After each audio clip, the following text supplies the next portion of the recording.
One thing that we forgot to do, and I'd like to do now, is to award a membership certificate to the Georgia Assembly of Community Arts Agencies, to the governor and Mrs. Steele.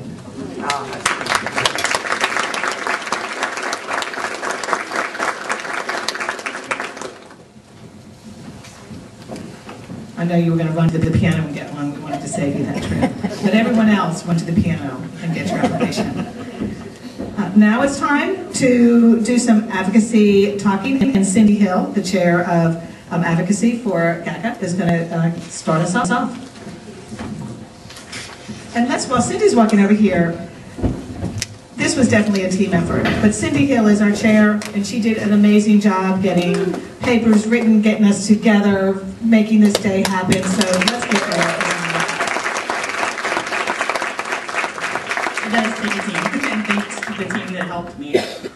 So thank you guys so much for being here today. This is a great turnout, and we're very excited that you're on board with this.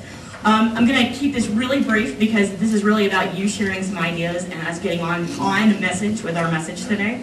But advocacy basically is taking your innate passion for the arts that drug you here on a Tuesday, a very rainy and cold Tuesday, and translating that into a message that legislators can hear. We're fortunate with the arts because there are about 30 or 40 arguments you can make off the top of your head about the things that arts contribute directly to our state, especially here in Georgia.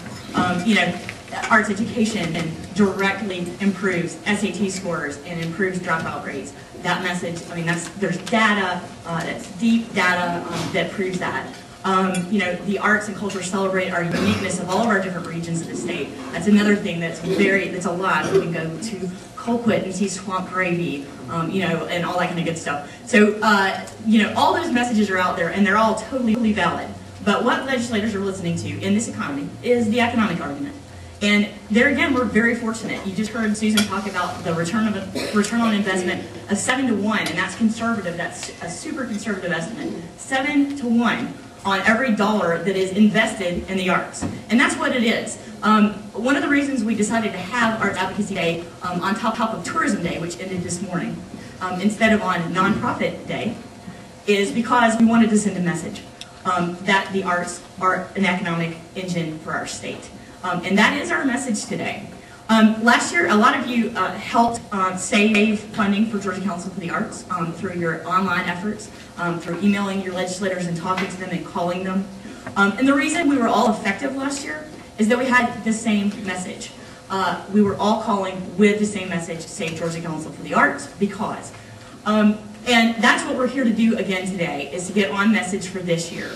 And we'll talk about the overall GACAA advocacy plan for the state and how that came to be. But then we're going to talk about very specifically today's messaging, and then we're going to do some breakout sessions where you can share your own experiences meeting with legislators, effectively helping them change their minds about certain things and informing them and educating them about the arts. So anyway, the overall GACAA advocacy plan began at our conference last May in Augusta. We had a town hall style meeting, and we're going to do that again this year, so I invite you to come. That's the first weekend in May. It's going to be in Athens this year. Anyway, we did a huge canvas of everybody. What are your concerns? What are the top things that you're concerned about with the arts? And from that, we crafted a plan that has 5 points.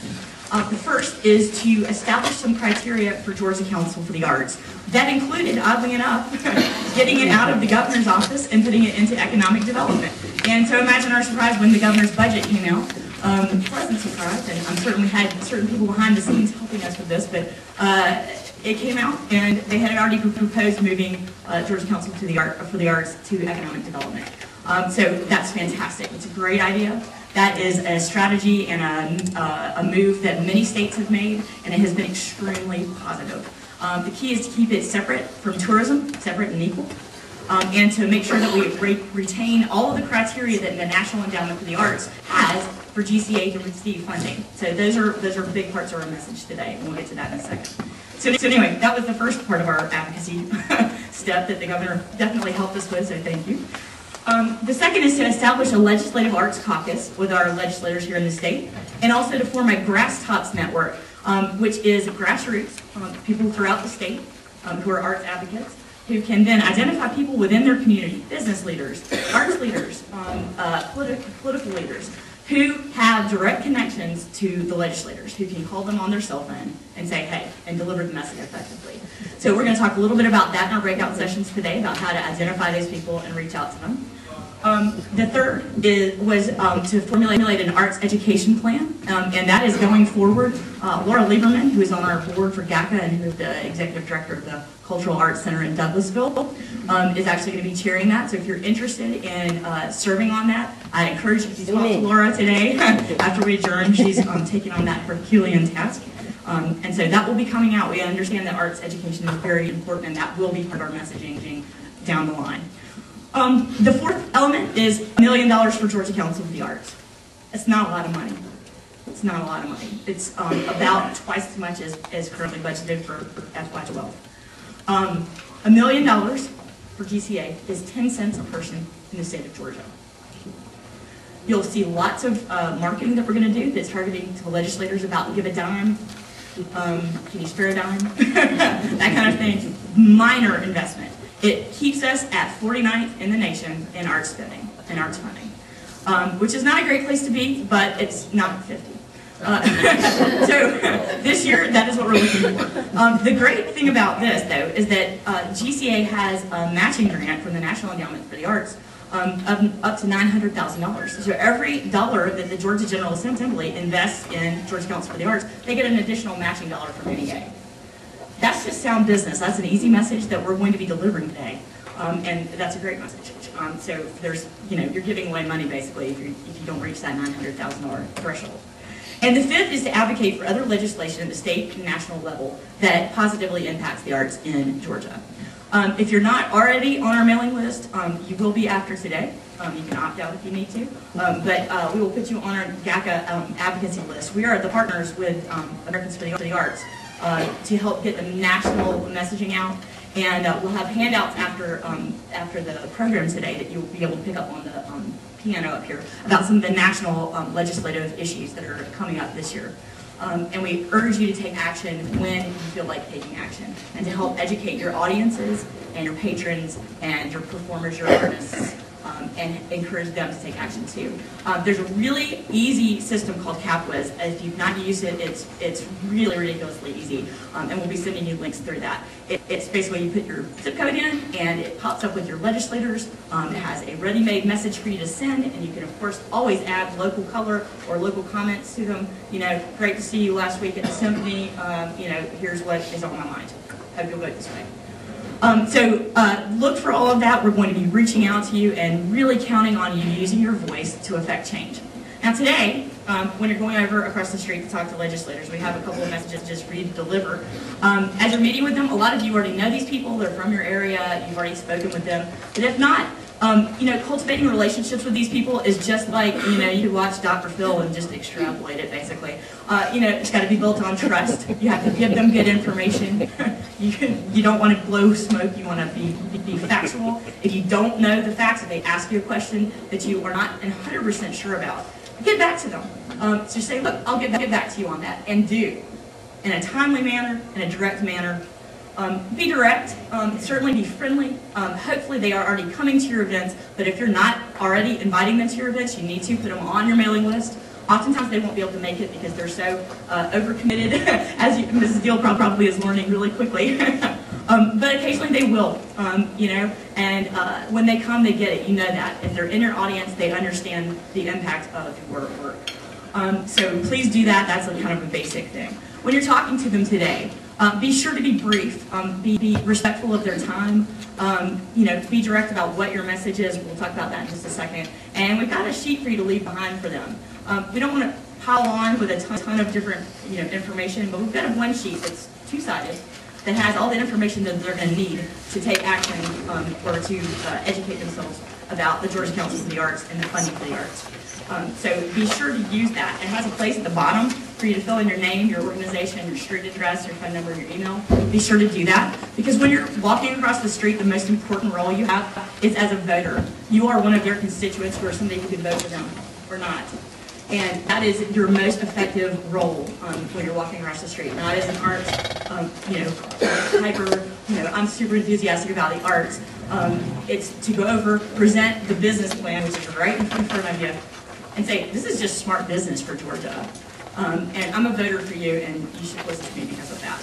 So anyway, let's get to the message today. On the first sheet, on the front side of the sheet, you'll see all sorts of information about the GCA matching grant for the National Endowment for the Arts.